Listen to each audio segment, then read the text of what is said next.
नमस्कार, मी विलास आठवले. तुम्हाला लोकसभेची निवडणूक आठवत असेल, तुम्हाला विधानसभेची निवडणूक आठवत असेल आणि या निवडणुकीच्या प्रचारामध्ये प्रचंड रंगत ज्या नेत्यांनी आणली होती त्याच्यामध्ये एक छगन भुजबळ हे नाव होतं. जेलमध्ये गेलेले छगन भुजबळ, त्यांच्या परिवारावर आघात झालेले छगन भुजबळ आणि पुन्हा तिकीट मिळवून राजकारणाच्या मैदानात उतरलेले छगन भुजबळ. शरद पवार यांची सभा, भुजबळांचं भाषण, भुजबळांच्या कविता या सर्व आपण ऐकल्या आणि त्यावेळेला जरा असं वाटत होतं की भुजबळ येतील का.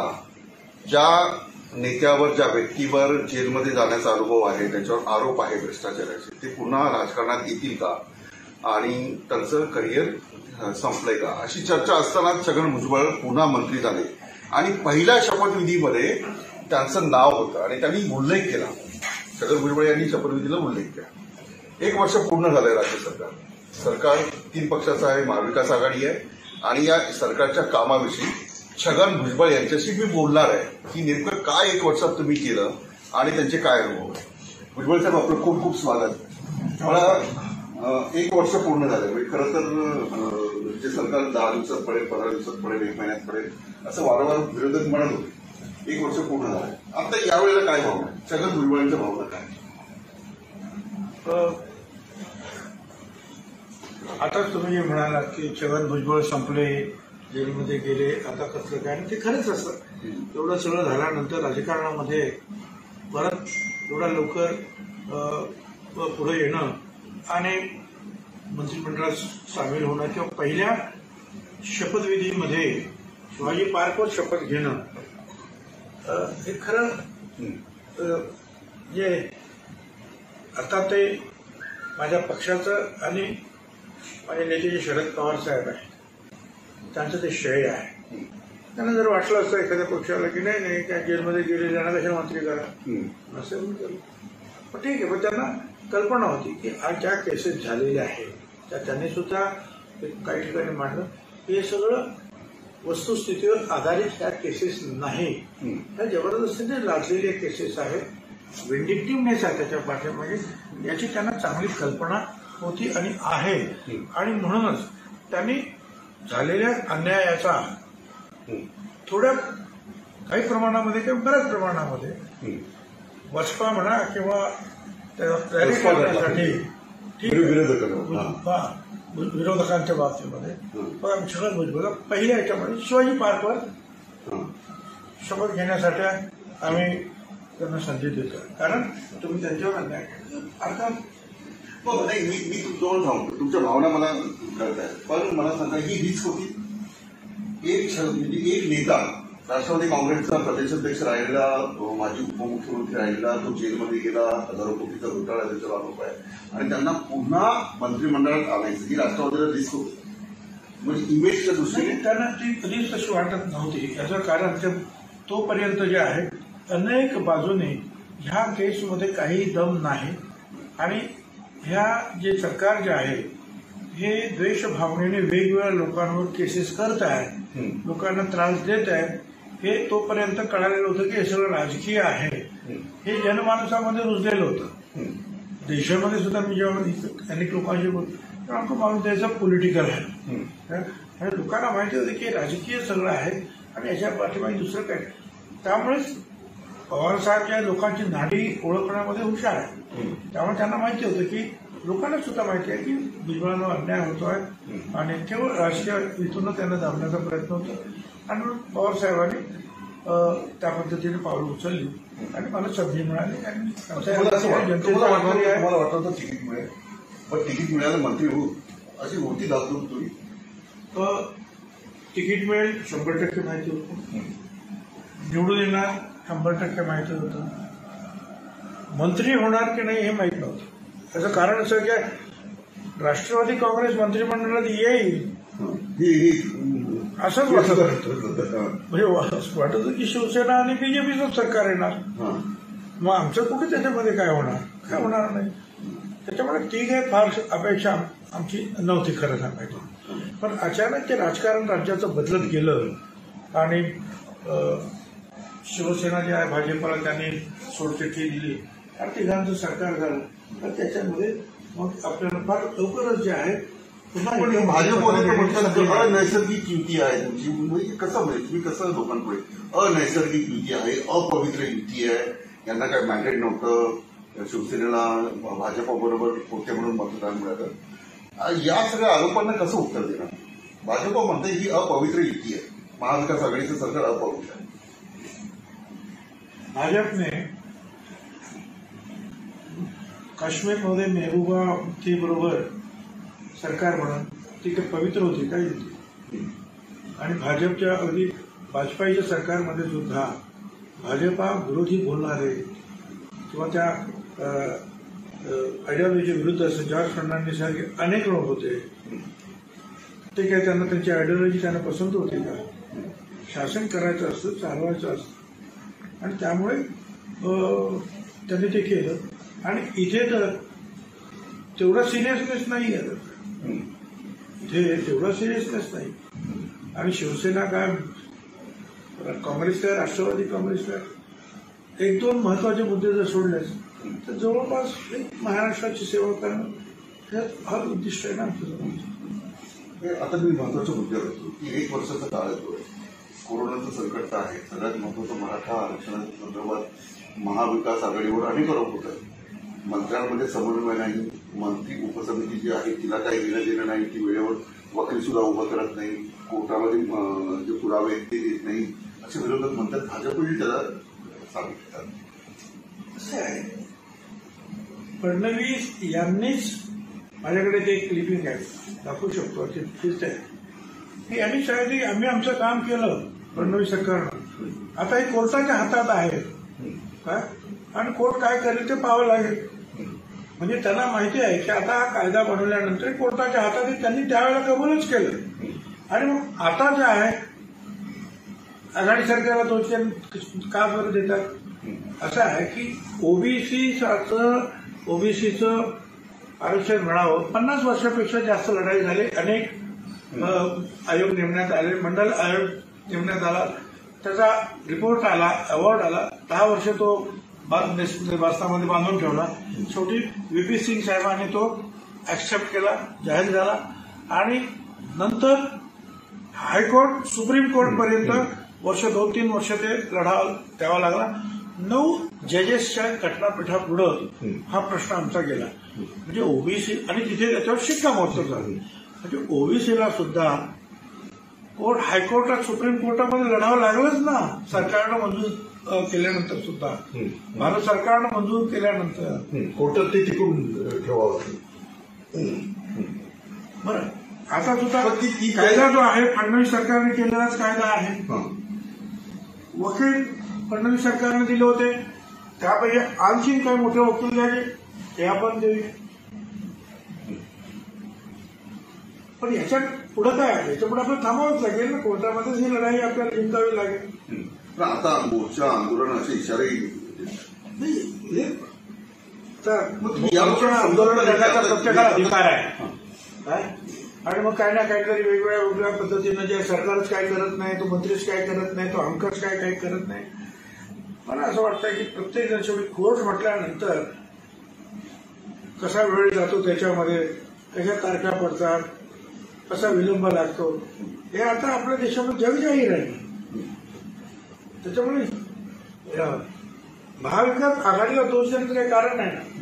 महाविकास आघाडीनं आताच नाही, 2014 पूर्वी सुद्धा आघाडी सरकार जे होतं का पहिला कायदा मराठा आरक्षण देण्याचा आघाडी सरकारनंच केला होता, पृथ्वीराज चव्हाण यांच्या अध्यक्षतेखाली.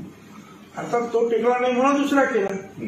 पण म्हणजे याचा अर्थ असं की आमची मानसिकता जी आहे राष्ट्रवादी काँग्रेसची, शिवसेनेची, ही आरक्षण मिळावं फक्त एकच, दुसऱ्या कोणाच्याही आरक्षणाला धक्का लागता कामा नये, हे आमचं वाक्य आहे. तुम्ही त्या मुद्द्यावर येतोय की ओबीसी मधून आरक्षण मिळावं, असे काही मतप्रभाव पुढे येत आहे, काय भूमिका आहे? आतापर्यंत आम्ही छगन भुजबळ मला तर निवडणुकीमध्ये नेहमीच त्रास देतात.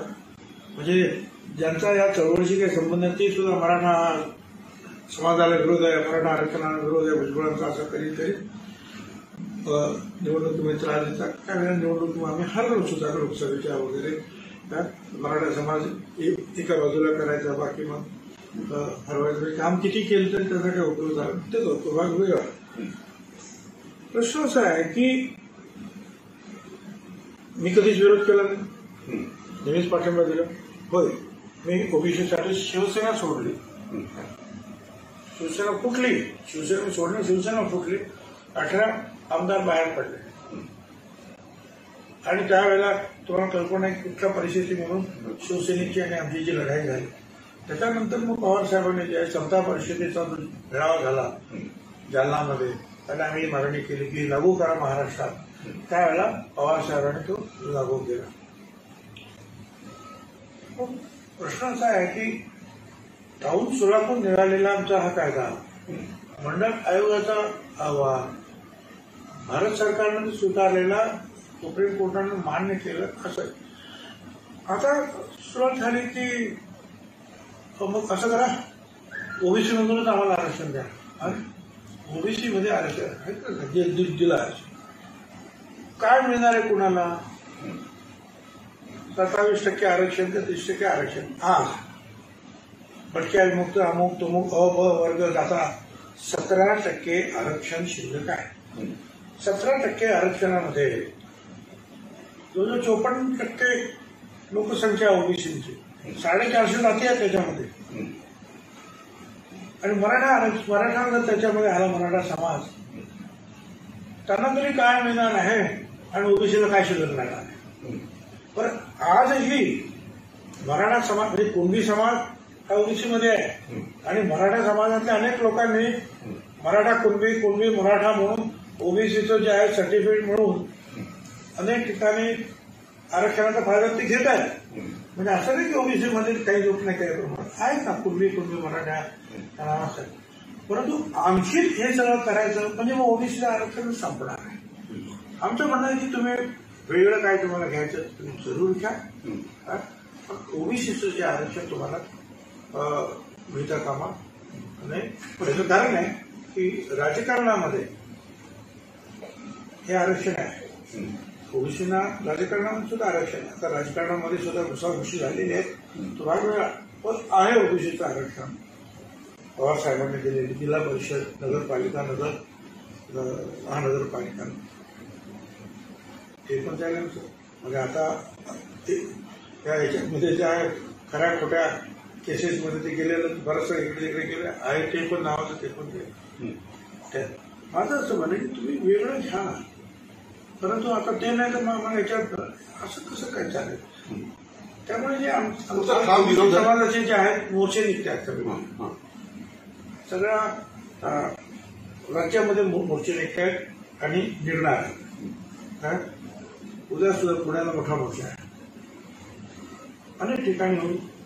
आणि त्याच्या मागण्या अनेक आहेत. त्या मागण्या म्हणजे की जसं सारथी आहे, भारती आहे, त्या पद्धतीनं महाज्योती संस्था आहे निर्माण झाली. तिला त्यांच्या एवढेच पैसे निदान द्या. त्यांच्यापेक्षा संख्या जास्त आहे पण निदान तेवढेच पैसे द्या, त्यांना मजबूत करा. त्याच्यात मागासवर्गीय जे महामंडळ आहे त्यांना पैसे दिलेले नाही, त्यांना पैसे भरपूर द्या, व्यवस्थित द्या.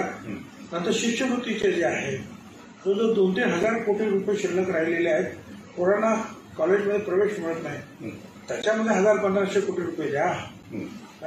आणि नंतर वसतिगृह आहे, तर जसं तुम्ही दलित शेड्यूल कास्टसाठी वसतिगृह मागली, तुम्ही आदिवासी समाजासाठी वसतिगृह मागली, तुम्ही मराठा समाजाला सुद्धा वसतिगृह बांधून द्यायचे किंवा गव्हर्नमेंटच्या बिल्डिंग द्यायला लागेल. तसं ओबीसीला सुद्धा वसतिगृह बांधून द्या. आणि 36 आमच्या याचे जे आहेत जिल्ह्यात 72 मुला मुलींचा अजून 72 वसतिगृह तयार करा मुलांसाठी मुलींसाठी. आणि तोपर्यंत जसं मराठा समाजाला साधार या योजनेखाली जोपर्यंत त्यांना वसतिगृह आणि इतर गोष्टी होत नाही तोपर्यंत जी एक वार्षिक त्यांना मदत दिली जाते 50,000 रुपये किंवा काय असेल, तशी मतं त्यांना पण द्या, तोपर्यंत यांची वस्तीकरण होत नाही. म्हणजे न्याय आपल्याला द्यायचा असेल सगळ्यांना समान न्याय द्यावा लागेल. अशा अनेक हाऊसिंग घर आहे. सावित्रीबाई फुले असं ते गृहनिर्माण जे आहे करून एक 100 कोटी रुपये त्याला द्या की जेणेकरून त्या ओबीसी समाजाचे अनेक गरीब आहेत त्यांना घरं झालं नाही, तर इतरांना आपण करतो तसं त्यांना सुद्धा घर. आणि अर्थातच ओबीसीचं जे आहे आरक्षणात धक्का लागणार नाही याची सरकारनं काळजी घ्यावी. अशा आमचे त्याच्यासाठी मोर्चे निघतात. कारण ज्या क्षणी आज असं आहे ना की एक ग्रस्त जे आहे मराठा समाजाचे ते ह्या चळवळीमध्ये पहिल्यापासून आहे. त्यांचं दैव असं आहे की जे मराठा चळवळीचे अधुरी आहेत एक प्रकारचे, त्यांच्याकडेच गायकवाड जो आयोग होता त्याने त्यांच्याकडे सर्वेचं काम दिलं. ते सराटे म्हणून आहेत बाळासाहेब सराटे. म्हणजे त्यांनी लोकसंख्या आणि लोकांमध्ये काय आहे त्याचा सर्वे त्यांनीच करायचा, आयोगामध्ये त्यांनीच ओके करायचं काय, आणि सगळ्या ठिकाणी त्यांनीच हे करायचं आणि परत मागण्या पण त्यांनीच करायचं. करायचं काय आम्ही आता त्यांचं काय म्हणणं आहे, त्यांनी हायकोर्टामध्ये अर्ज दाखल केला. हे साळी माळी कोळी केली तांबोळी धनगर बंधारी वगैरे सगळे जे काय आहे परेड बिरेड जे काय असतील ते रिएलिटी असेल काय असेल यांना सगळ्यांना ओबीसीच्या बाहेर काढा. कारण हे कायदेशीर मार्गाने आलेले नाही, हे आयोगाच्या माध्यमातून आले नाही. आम्ही म्हणजे मराठा समाज आयोगाच्या माध्यमातून आलेला आहे. म्हणून ओबीसीचं पूर्ण आरक्षण मराठा समाजाला द्या आणि ओबीसीचे सगळ्या लोकांना बाहेर. आता मला सांगा, मंडल आयोगाने अभ्यास करून या देशाचा हे आरक्षण ठरवलं म्हणजे कोर्टाने आणि कोर्टाने न्यायाधीश कोर्टाने दिलं. तेव्हा त्याचं काढून टाका. प्रश्न असा आहे की कोर्टामध्ये एकाने अर्ज केला आणि त्याला प्रतिवाद जर केला गेला नाही व्यवस्थित तर कोर्टाच्या पुढे बातमी गोष्टी येणार कशा, आणि उद्या जर झटपट काहीतरी निर्णय लागला तर काय. आणि म्हणून आमचं म्हणणं असं आहे की या मागणीला जो आहे शासनानं कडक विरोध केला पाहिजे, त्याच्यासाठी चांगले वकील दिले पाहिजे. अरे ही मागणी जी आहे म्हणजे ओबीसी ही मागणी म्हणजे बीजेपी, शिवसेना, काँग्रेस, राष्ट्रवादी काँग्रेस, इतर सगळे पक्ष सगळ्यांचं म्हणणं असं आहे ओबीसीला धक्का लावू नका, मराठा समाजाला आरक्षण द्या. मराठा समाजाचे जे नेते होते ज्यांनी आरक्षण मागितलं त्यांनी सुद्धा हीच मागणी केली की आम्हाला तुमचं आरक्षण नको, दुसऱ्या काय आम्हाला स्वतंत्र आरक्षण द्या. त्याला आम्ही पाठिंबा दिला.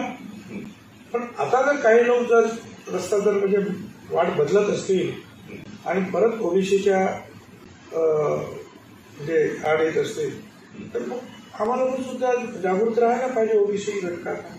आणि म्हणून आज आपण पाहतो की राज्यामध्ये मोठ्या प्रमाणात आता पुन्हा ओबीसीवर मला खूप आक्रमक पाहायला मिळतात. मागे तुम्ही ओबीसी सर्व देशभरात ती मध्यंतरी कुठेतरी थांबली होती असं वाटतं, जेलमध्ये गेला त्याच्यामुळे किंवा तुमच्याच पक्षातील काही लोकांनी तुम्हाला मागे खेचण्याचा प्रयत्न केला. जेलमध्ये मला जाण्याचा